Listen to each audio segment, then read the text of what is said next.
Shalom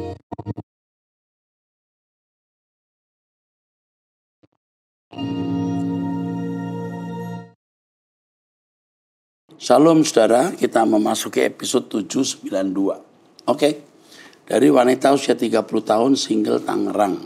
Pak Eras yang saya hormati, sebelumnya izinkan saya cerita dulu Pak. Saya lahir dengan background keluarga Tionghoa dan penganut agama Buddha. Menjadi seorang Kristiani sejak saya kecil bersama 3 kakak laki-laki saya.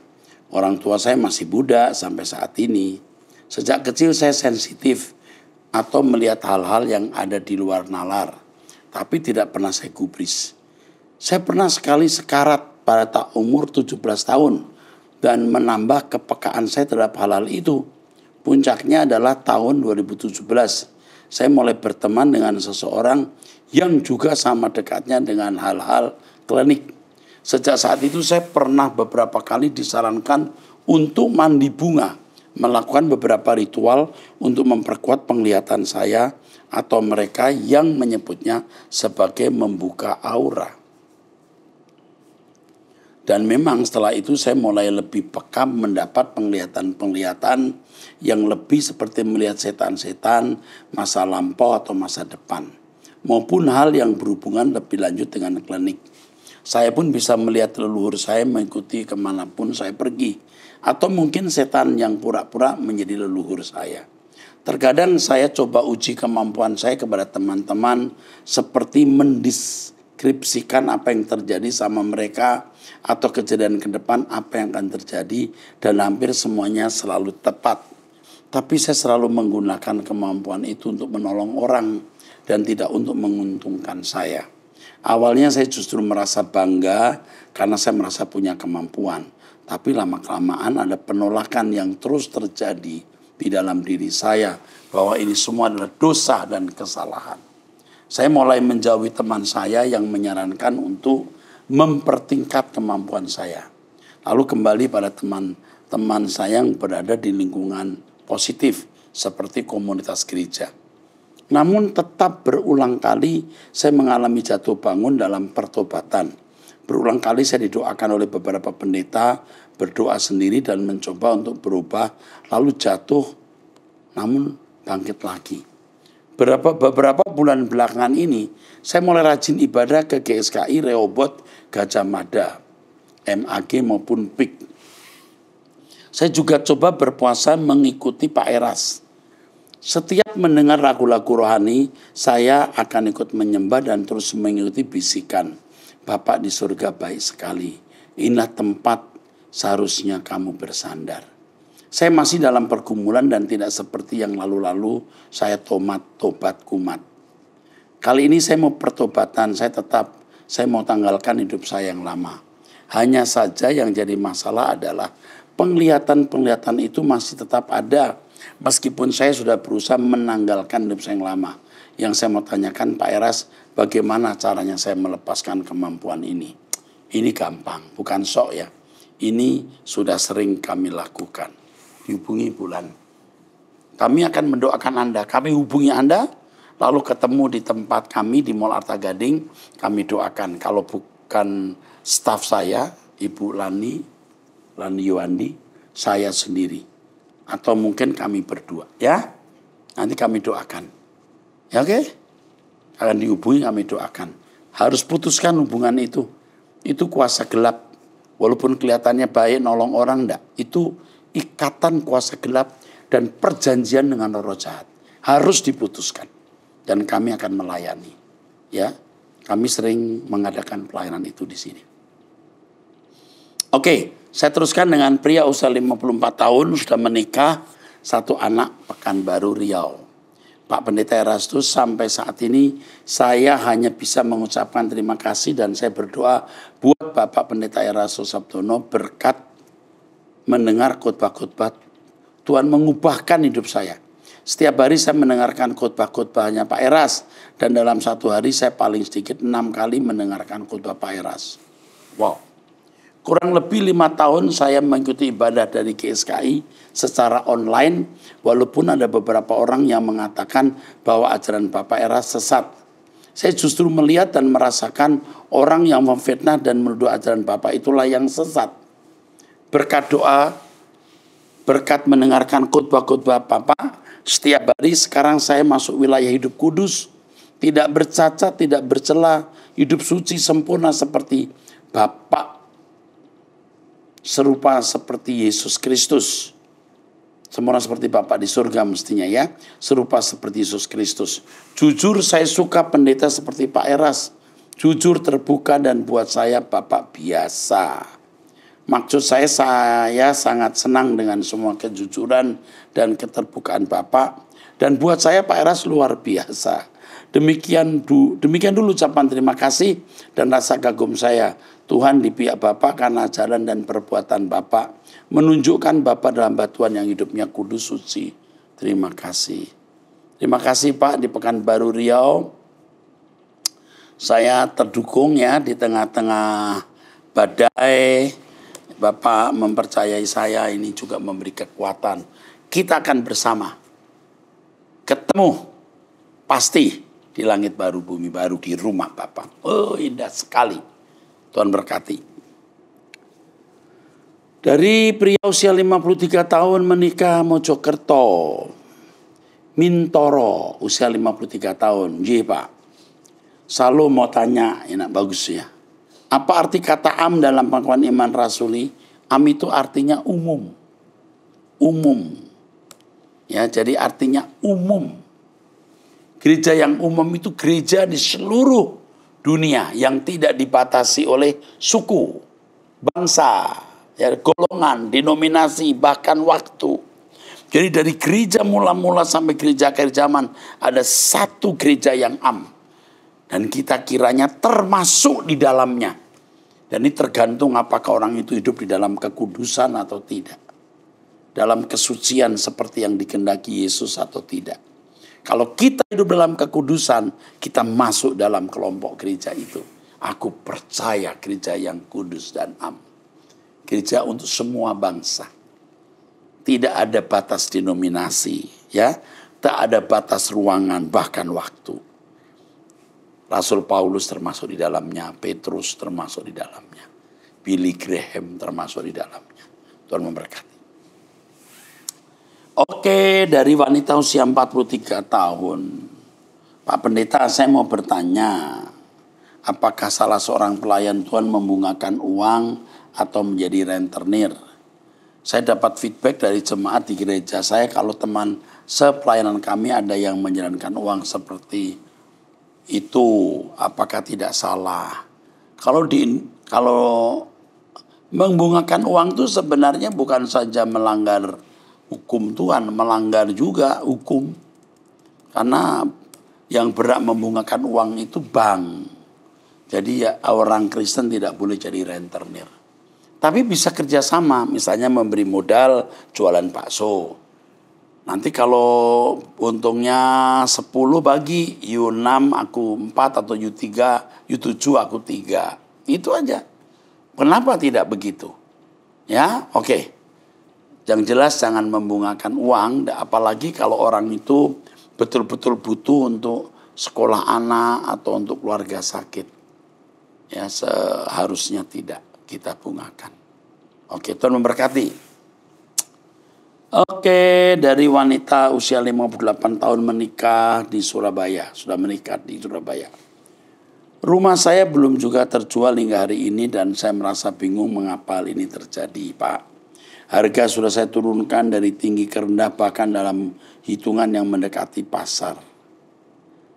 Tapi belum ada tawaran yang masuk, padahal kebutuhan terus berjalan dan saya merasa ada yang salah dengan saya dan keluarga. Saya sudah memasuki ini dalam doa saya, baik pagi maupun malam secara khusus. Namun saya merasa bahwa kami belum memiliki kesempatan untuk melakukan persembahan keluarga. Dulu kami memiliki misbah keluarga, tapi lama-kelamaan rasanya seperti kehilangan semangat. Dulu kami memiliki misbah keluarga, lama-kelamaan rasanya seperti kehilangan semangat. Kenapa? Walaupun begitu saya tetap berdoa sendirian hingga saat ini dan membawakannya dalam pergumulan saya kepada Yesus. Saya memiliki 2 anak laki-laki, salah satunya sudah menikah dan yang lainnya masih aktif dalam kegiatan gereja. Sementara itu suami saya awalnya rajin bekerja, tapi akhir-akhir ini seringkali keluar masuk pekerjaan. Saya sadar bahwa usianya sudah tidak muda lagi. Tapi saya merasa dia masih mampu untuk bekerja dan mencari nafkah daripada tidak melakukan apa-apa. Saya juga sedang mencoba usaha kecil-kecilan saat ini dan ingin tahu apakah ini adalah kehendak Tuhan atau tidak. Saya memohon pencerahan dari Bapak Pendeta Erastus dari hal ini. Saya percaya Tuhan akan menggunakan Pak Erastus sebagai alatnya yang indah dan berkenan. Terima kasih. Saya tidak tahu masalahnya kamu mau jual rumah itu untuk apa. Terikat uang di bank, terikat utang atau apa. Kalau itu belum mendesak, jangan maksa jual rumah dengan harga Anda banting sesuka-sukanya. Jual barang yang lain dulu daripada jual rumah. Dan jangan menggadaikan atau mencari pinjaman uang dengan menjadikan rumah agunannya. Itu bahaya karena membayar hutang saja tidak bisa, Anda mau hutang lagi. Satu jurus yang Anda harus lakukan cukup bisa dilewati. Hari ini bisa dilewati, besok bisa dilewati sambil taruh pelang rumah yang dijual. Oke. Atau cari agen properti untuk jual rumah. Dengan teduh, tidak gerubak-gerubuk. Yang pasti Tuhan akan tolong. Saya sering mengatakan lawan masalah dengan kekudusan. Lawan masalah dengan kesucian. Dan layani Tuhan dengan apa yang Anda bisa layani. Jangan fokus di dunia, fokus langit baru, bumi baru. Sementara kita memenuhi tanggung jawab. Tuhan tidak akan permalukan. Lakukan apa yang saya nasihatkan. Dan lihat perubahan ke depan. Kalau keadaan kita belum berubah, kita pribadi yang harus berubah. Oke? Dari anak usia 11 tahun. Masalah saya adalah kenapa saya selalu gemeteran dan takut ketika disuruh presentasi di depan kelas. Bagaimana cara supaya saya tidak takut lagi presentasi di kelas? Kaki gemetar. Nah, namanya yang disebut yang takut tahu. Saya guru ya nak, dan saya pernah juga seperti kamu. Kamu tidak akan gemetar kalau kamu cukup persiapan, itu yang pertama. Kamu kuasai bahan yang kamu akan presentasikan. 2, bahwa yang bisa salah bukan hanya kamu, teman-temanmu aja juga bisa salah. Jadi jangan berpikir kamu harus tidak salah, harus perfect, tidak usah. Yang penting kamu bisa menyampaikan presentasi. Nilainya berapa itu nomor 2. Ya, itu akan membuat kamu menjadi kuat. Ya. 3, kamu harus belajar latihan dulu di rumah. Ya, kuasai bahan. Kamu juga harus memikirkan bahwa teman-temanmu juga sama seperti kamu, bahkan lebih buruk, lalu kamu berlatih di rumah. Kamu ulangi lagi, kamu gak akan gemetar. Percaya deh sama Om Merah sayang. Ya, oke, saya kira itu saja. Tuhan memberkati anak ini. Bapa di surga beri malaikat pelindung, malaikat penjaga. Amin. Dari wanita usia 67 tahun sudah menikah di Semarang. Pak Eras, saya penggemar suara kebenaran. Maaf saya minta dikirimi lagu-lagu karangan Bapak melalui flash disk. Apa boleh Pak? Boleh. Nolong. Gimana ya Pak cara mengatasi banyak kepahitan dalam rumah tangga? Tergantung ibu. Ibu sudah umur 67 tahun Bu. Kok masih punya kepahitan? Ibu gak lama pulang ke surga bersama saya ya. Tapi ibu dulu ya, saya usia masih 64-65. Tapi ibu juga jangan buru-buru. Tapi on paper di atas saya pasti ibu duluan ya. Biasanya gitu. Tapi gak pasti ya, maaf. Nah, jadi yang penting sekarang ibu mengampuni. Bagaimana caranya? Tergantung ibu. Ingat Tuhan sudah mengampuni kita harus mengampuni orang. Oke?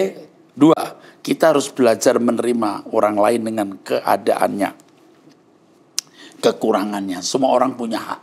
Hak berbuat salah, hak berbuat benar. Jangan kita memaksakan keinginan kita kepada orang.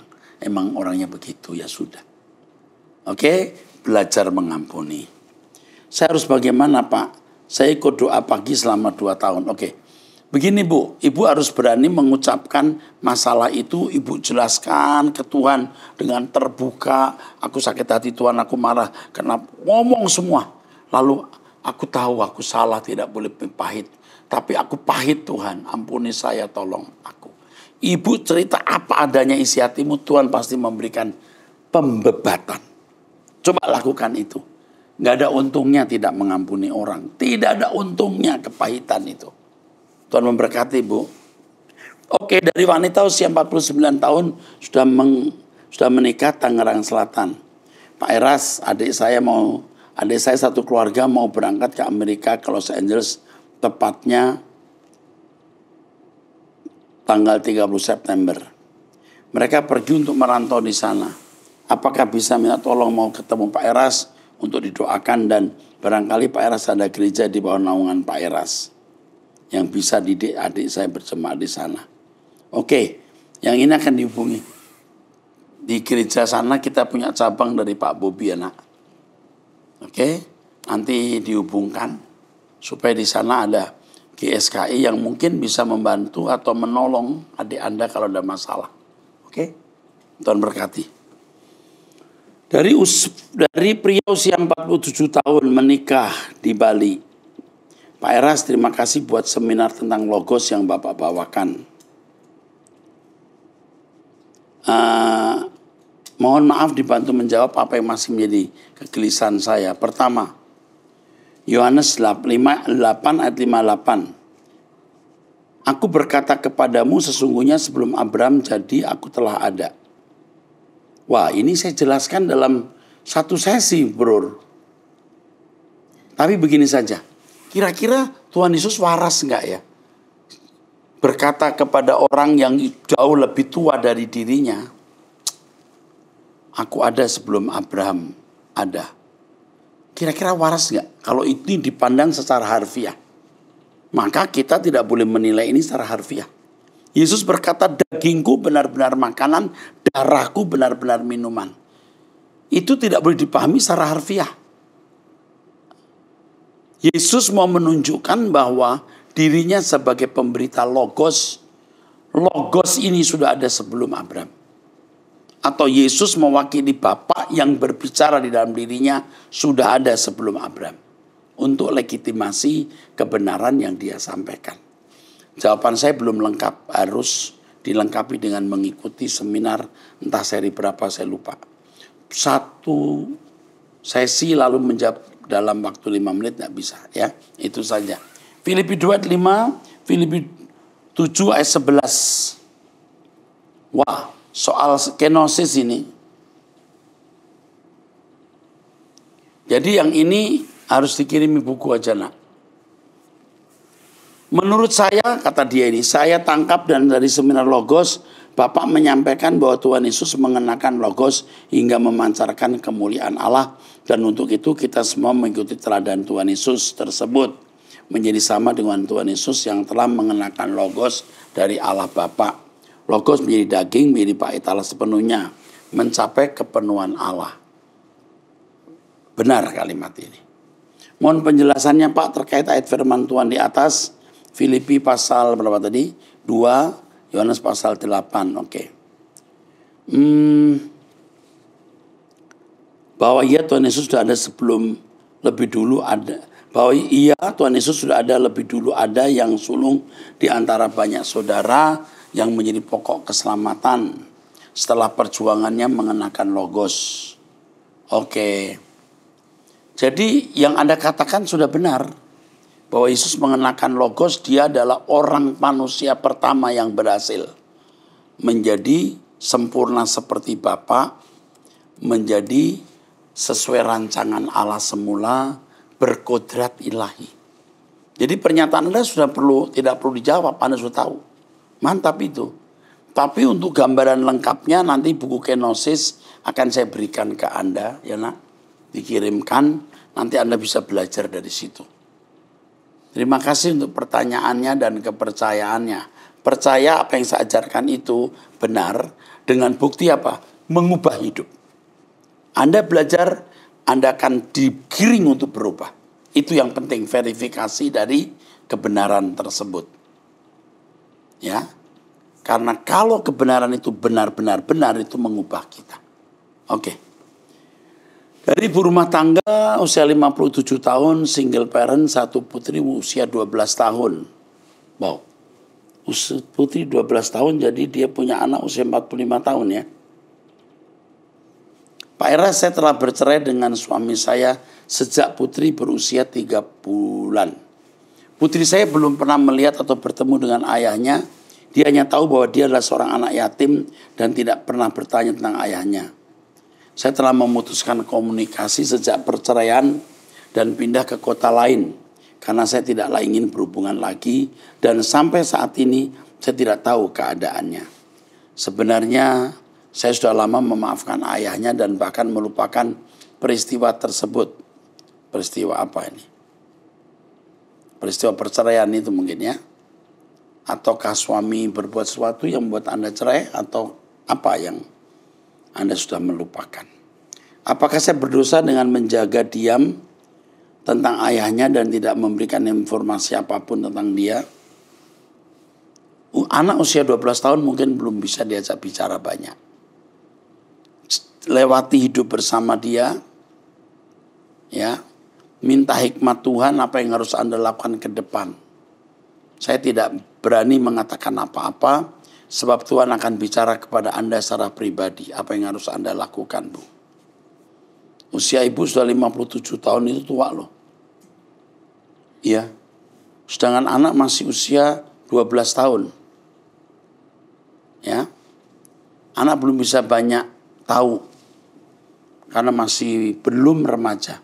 Mau menginjak remaja. Ini pra-remaja. Saya ingin menjalani hidup yang lebih baik dengan menjadikan Tuhan sebagai prioritas utama, doa, dan saran apa yang Bapak sarankan untuk saya. Jalani saja hidup hari ini sambil minta petunjuk Tuhan, apa yang Ibu harus lakukan. Jangan gopoh-gopoh, minta petunjuk Tuhan.